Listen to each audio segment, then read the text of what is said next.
Hello, welcome to the 5th Miranda Brawn Diversity Leadership Annual Lecture, which has been kindly hosted and sponsored by Hogan Lovells. This year is our first virtual and global event, and it is called Black Lives Matter, Drive Change Through Everyday Inclusion. This lecture is open to everyone who would like to learn more about how they can make a difference with racial equity and overall inclusion. We aim to educate, empower and inspire. It is a pleasure to celebrate on the 1st of October 2020, National Inclusion Week, and the first day of UK Black History Month and Global Diversity Awareness Month with you. That said, every day should be a celebration of the contributions of Black people to society and inclusion in all its form. This year's theme for National Inclusion Week is Each One, Reach One, and I would like to add Teach One to that. It is about individuals and organisations coming together, connecting with someone else or another organisation to help them understand the opportunity of inclusion and connect. This is exactly what Hogan Lovells and the Miranda Brawn Diversity Leadership Foundation have done. First, I will explain the differences between diversity, inclusion, belonging, equity, and equality. Then I will discuss where we are with the Black Lives Matter movement for racial equity in and out of the workplace. This will be followed by how each of us can help to move the needle with everyday inclusion from an organisational and individual perspective. So diversity does not just mean women, i.e. gender. It also means people of different ethnic backgrounds, disability, i.e. differently abled people, people of different religious beliefs and faiths, ages, social background, sexual orientation, and so on. It also includes different significant factors that includes personality, education, hobbies, interests, talents, cognitive styles, and abilities. People from different backgrounds, cultures, and experiences come together to strengthen the diverse workforce. Embracing inclusion can lead to more employees feeling a sense of belonging, which is a key requirement in the workplace today. Conversations are now being pushed from talking about diversity to acting upon inclusion and belonging. When I began my career as a teenager, as one of the first and youngest women of colour on the trading floor for a top global investment bank, there was not a structural understanding of why diversity was important. In fact, it was not even a conversation in the industry. Belonging in particular is when your insights and contributions are valued. You feel a sense of belonging, and a sense of belonging means that people can bring their true selves and voices to work and not feel like they are a different person there than at home. It is no longer enough to simply include people at the table for diversity. Now in 2020, it is imperative to amplify everyone's voices, clear barriers, create true fairness while appreciating each other for our own unique backgrounds and personalities. What is different today is that the attitudes have changed from let's ignore it and sweep it under the carpet to let's do something about it. To summarise, I like to say that diversity is where everyone is invited to the party. Equity means that everyone gets to contribute to the playlist. Inclusion means that everyone has the opportunity to dance.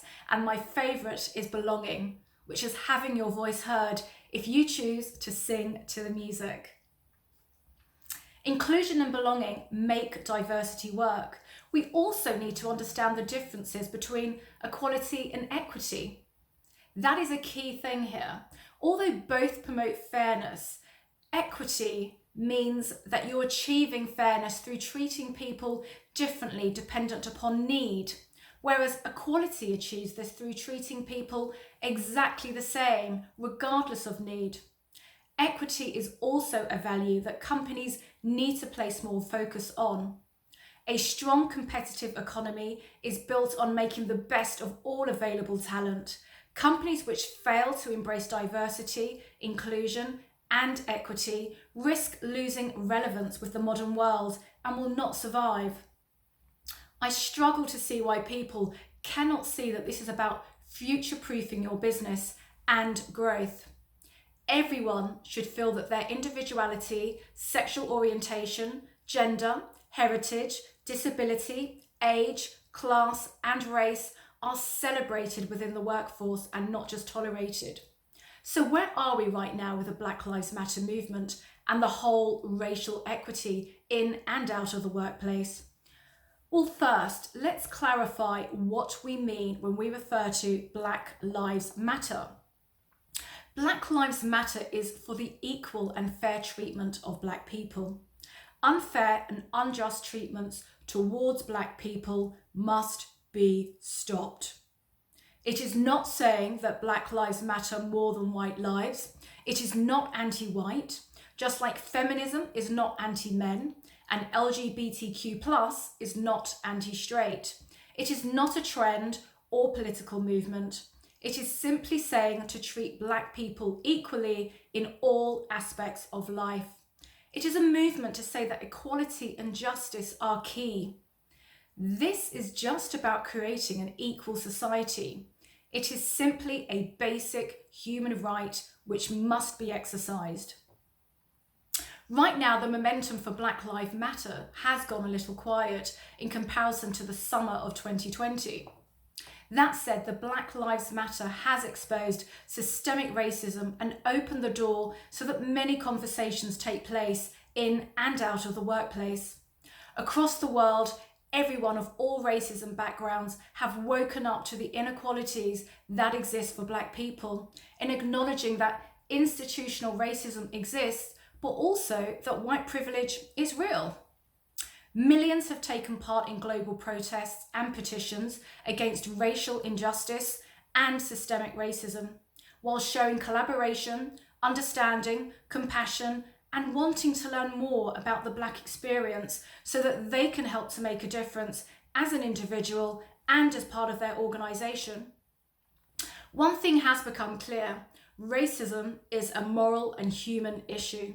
The question I ask is, why is ending racism and the unfair treatment of Black people even a debate and a problem in 2020?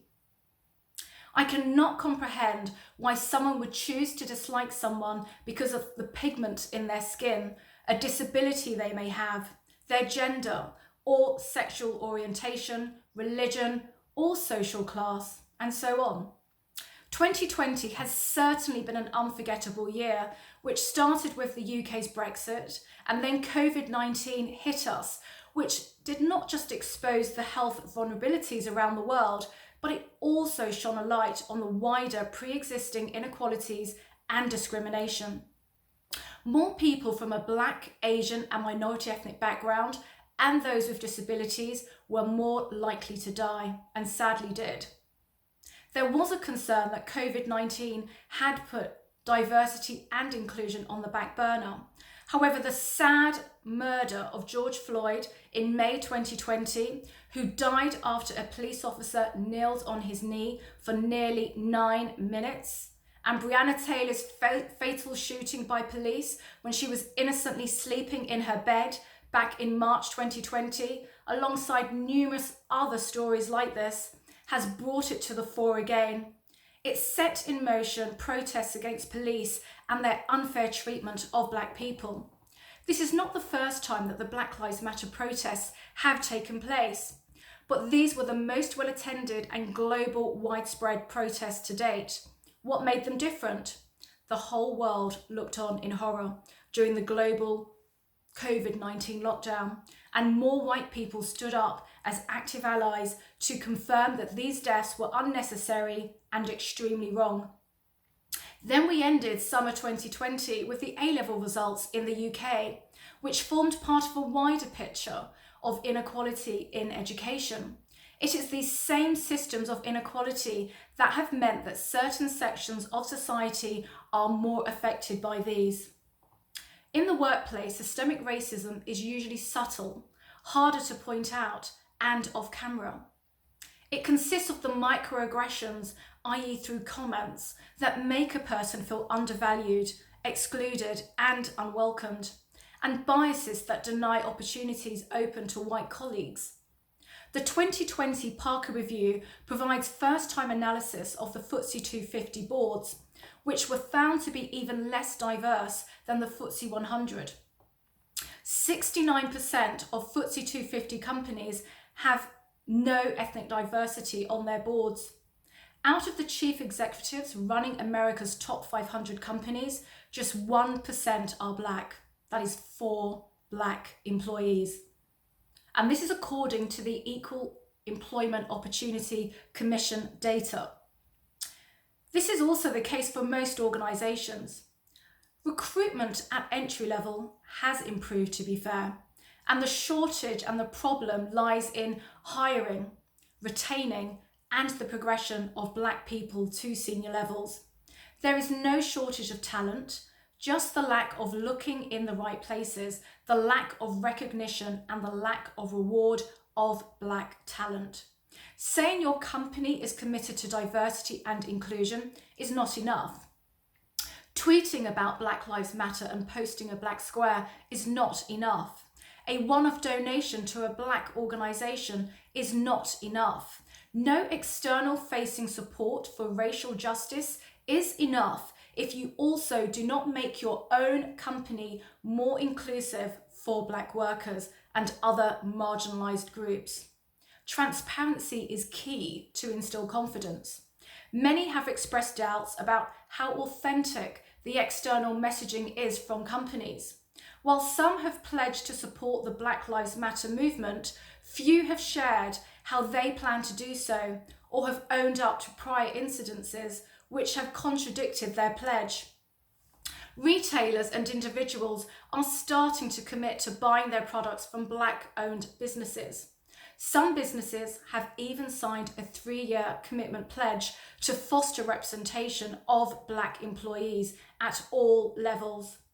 America could have been $16 trillion richer if not for the inequalities in education, housing, wages, and business investment between black and white Americans over the past 20 years. And this is according to a new report by Citigroup. Race diversity is nearly 20 years behind gender, and this is according to a Spencer Stuart Index report. Gender diversity equates to £150 billion to the UK economy, and race diversity is £24 billion. And this is according to the McGregor-Smith review. It makes financial sense. People are talking about things like race that they were not talking about 5 years ago when the first Miranda Brawn Diversity Leadership Annual Lecture launched and made UK history. This was to help push the race, diversity and inclusion conversation forward, followed by action. This is a full circle moment for us right now. The good news is that the majority of top leaders have shared their understanding on how critical these efforts are. Indeed, in my work with organisations and coaching individuals, I have found that many are eager for actionable frameworks and advice to create more inclusive cultures. But again and again, I find one thing plaguing their attempts, and that is fear. These leaders are so terrified about messing up and saying the wrong thing that they are paralysed into inaction. It is critical that leaders do not put this work on the employees of colour, but rather be visible doing this and the work themselves. There is no such thing as sitting on the fence anymore because not doing or not saying something is not acceptable. In my work helping organisations improve the diversity of their teams, I have come across companies that have the best intentions but do not fully understand what is needed to create a truly inclusive culture. One of my recent talks to a global healthcare organisation and an investment bank included over 30 different ideas and action points to increase diversity, equity and inclusion. I will share a few now to help to move the needle with everyday inclusion in and out of the workplace. For organisations, I like to start with what I call the AAA method. This is assessment, acknowledge, and accountability. First, you have to be honest about your current state of play with your assessment. What is your current situation? And it's important here not just focus on the negative, but also the positive. What are the positives that you have done to help with inclusion and diversity?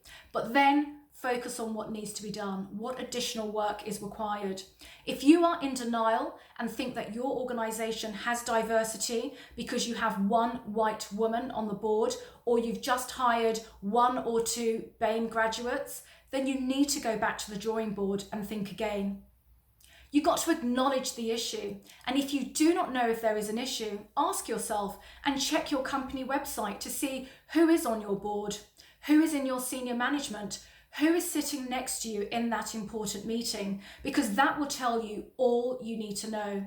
And more directly, do you have senior Black leaders from African and Caribbean backgrounds in the room? Additionally, you can also collect data by conducting a systemic race audit and sign the Parker Review's Race at Work Charter to publicly declare your support. Accountability is also key. Everyone, and that includes the organisations and the individuals, have a part to play. Think about how you have played a small role in your silence or disassociation of racial discrimination and do something about it. Number 2 for organisations is to make inclusion everyone's responsibility. Inclusion initiatives cannot solely be the responsibility of the HR or diversity and inclusion group. It has to be embodied by everyone, including the business, in order to really take hold. To create an inclusive culture, everyone from the top to middle management to entry-level employees need to be actively involved. Companies that can implement real change by educating on unacceptable behaviour, conducting effective investigations, and enforcing actual consequences for bad behaviour, these are key. Turning a blind eye to one situation is how toxic culture breeds. Those who speak up about injustices and discrimination in the workplace should be supported. Organisations should have sensible sounding policies against bullying, harassment and discrimination in the workplace. But you also need to consider who is monitoring their effectiveness. Is data captured when a BAME staff member reports or leaves an organisation for these reasons? The third action is culture change. We need the perspectives of everyone in order to foster a sense of belonging and inclusion, to create company cultures that systemically embrace diverse backgrounds. Organisations need to show that senior and middle managers are building diverse, inclusive teams. And this is not something that will take them away from their real work, but it is instead a fundamental part of their job. This should be as essential as hitting sales targets and bringing on new clients. One way to ensure cognitive diversity is to solicit feedback from the youngest, newest, and most junior people at your organisation to see how they are experiencing the environment and culture. Reverse mentoring for senior management and board members is a great way for learning to take place both ways. Empower employee networks with allyship and resource them. They alone cannot change the workplace. Sponsorship and mentoring play a key role in the progression levels. These have helped me during my career, especially when I was making the jump to a senior management position. Diversity and inclusion is not just showing up in presentations or training that happens once or twice a year. It has to be implemented into the DNA of the organisation or brand and overall culture. The work must be done every single day. Number 4, we also have to stop referring to Black, Asian and minority ethnics as one group, i.e. BAME. This is because when organisations quote their BAME statistics, it is mostly referring to Asian people who are in a few senior positions. Caribbean, Pakistani and Bangladeshi people are at the lowest hiring and pay levels in the UK, and this needs to be addressed. There has to be room for more than one black person at the table and in senior management positions. Investing in black and diverse talent alongside black businesses are key. Number 5, set inclusive hiring and promotion strategies and targets. The core elements of most hiring strategies have not changed and are outdated, so it needs to address the inclusive recruitment and promotion. Recruiters must widen their scope and have a greater understanding of the 21st century available and diverse talent. It is not just about gender diversity. Organisations, CEOs and business leaders need to set targets from and form a strategy that are embedded with their business plans. This worked for the 30% Club with gender diversity on boards.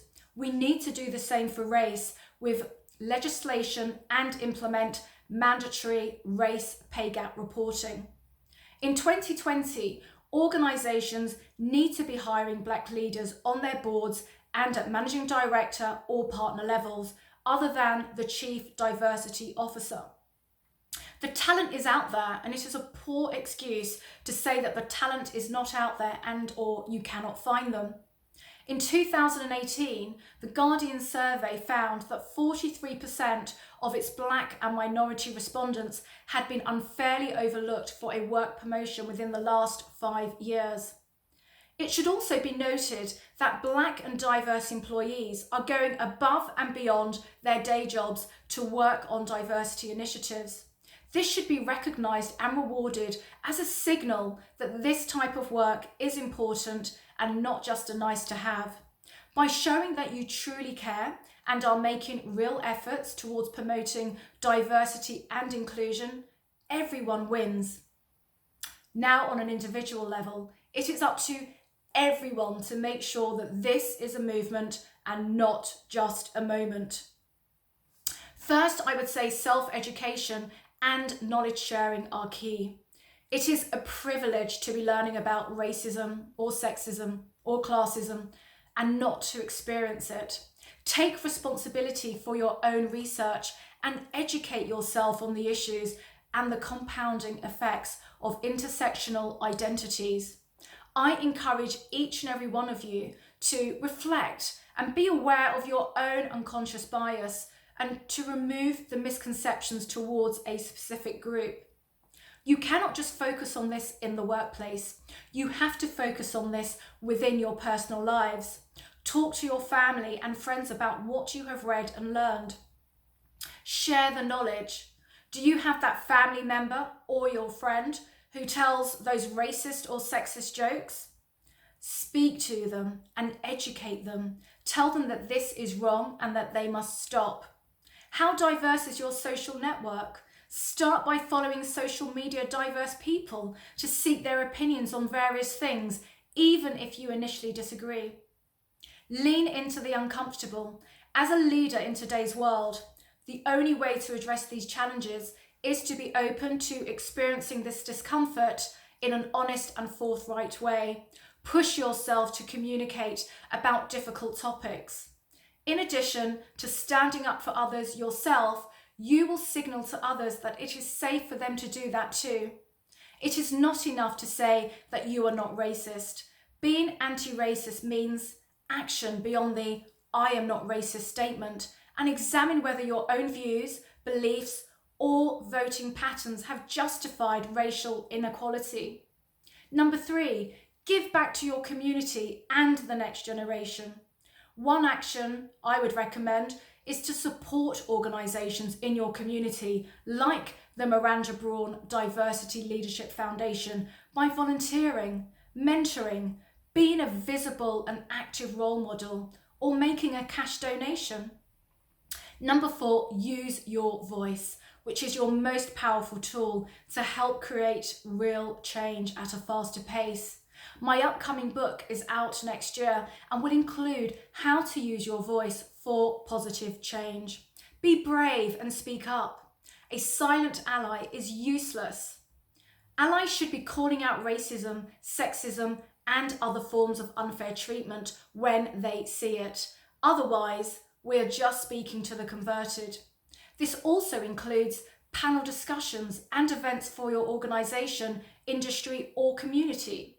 Do you have Black representation on your panel?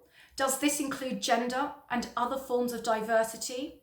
Or are your panel events filled with predominantly white male speakers? Start there with the conversation and seek out more diverse speakers the next time you are asked to speak. Simply ask, how diverse is the panel? And suggest a diverse speaker to join the discussion. Maybe suggest a Black speaker. LinkedIn is a great place to source if your own networks are limited. Number 5, my final tip for individuals and organisations is just to get started and be quick. There are no shortcuts or silver bullets for enabling inclusive workplaces, but you need to start somewhere. If you are afraid of making a vocabulary blunder, using the wrong terminology for someone's race, for example, or misgendering people, just ask about their pronouns, how to pronounce their full name by birth properly, or what role race plays in how they experience the workplace. Most often, you will find that your employees and colleagues will welcome feeling seen and valued if this is done in a compassionate and respectful way. Do not underestimate one small action and the power of small steps that you can take. One conversation, one online community, one offline community, one investment in a book, one email, one essay, one DM. You can only find value by doing this repeatedly and encouraging others to join you. Together, we will get there. My main message is to take away that we need every single one of you to take action. If you see something, do not turn a blind eye. Say something and then do something. Talk is cheap and actions speak louder. I would like each of you to create a list of 5 people that you know in and out of the workplace and share with them what you have learned. Then perform at least one of the recommended actions and encourage the 5 people to do the same. I would like you to do that within the next 4 weeks during Black History Month, and then continue that throughout the year, because every day should result in action.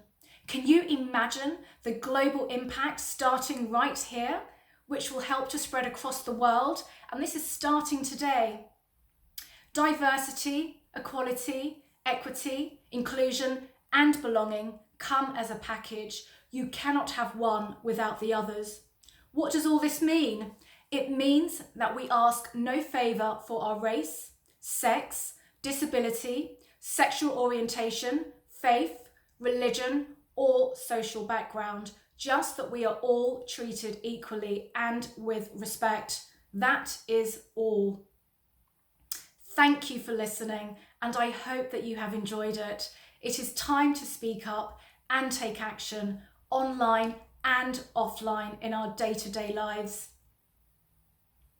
I will now hand you over to Talia at Hogan Lovells for the panel discussion, but don't forget our hashtag, which is Action Today 2020 on social media. So do share what you've learned today on social media and spread the word.